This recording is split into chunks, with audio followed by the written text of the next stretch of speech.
अस्सलाम वालेकुम चिन्योड, अस्सलाम वालेकुम Pakistan. My name is doctor Ida Fatima and I am a clinical physical therapist. Coffee break में आप सबको वेलकम है। अच्छा, हम लोग बात करते हैं, सबसे पहले तो स्टार्ट करेंगे। पहले मैंने आपको स्टार्टिंग में ढेर सारे टॉपिक्स बताए हैं कि हम इन पर गॉसिप्स करेंगे। सबसे पहले उस पर हम बात करेंगे हेल्थ पर, और हेल्थ में हम बात करेंगे मिथ्स पर, मिसकंसेप्शंस पर, जो कि मेरी फील्ड यानी कि फिजियोथेरेपी में प्रेजेंट हैं, और ऐसी मिथ्स जो कि न्यूट्रिशन में रिलेटेड जो मिथ्स हैं वो डिस्कस करेंगे। सबसे पहले तो मैं डॉक्टर अस्मा से ही चाहूँगी कि वो अपनी मिथ्स बता दें।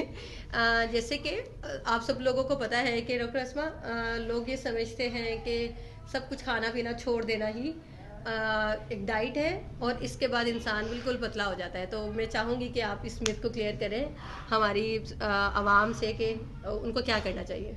ऐसा कुछ भी नहीं होता। आपको हर चीज़ अलाउड है खाने के लिए, लेकिन सबसे चीज़ जो मेन चीज़ इसमें हम लेके आएंगे वो मैं बताना चाहूँगी। जो सबसे बड़ी मीथ ये है कि हम चीज़ें खाना छोड़ दें, ऐसा कुछ भी नहीं होता। इसमें सबसे बड़ी चीज़ ये है कि हमें अपनी डाइट को कंट्रोल करना है।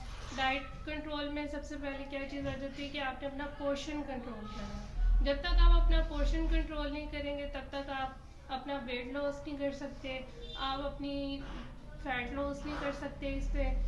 और इसके अलावा ये होता है कि जब आपकी कैलोरीज डेफिसिट हो जाती हैं तो इसकी वजह से आप खुद ब खुद ही अपना वेट लॉस करना शुरू कर देते हैं। और ये ग्रेजुअली होता है, ये नहीं होता कि आप एकदम से उसको खाना छोड़ दें, एकदम से आप खाने लग जाए।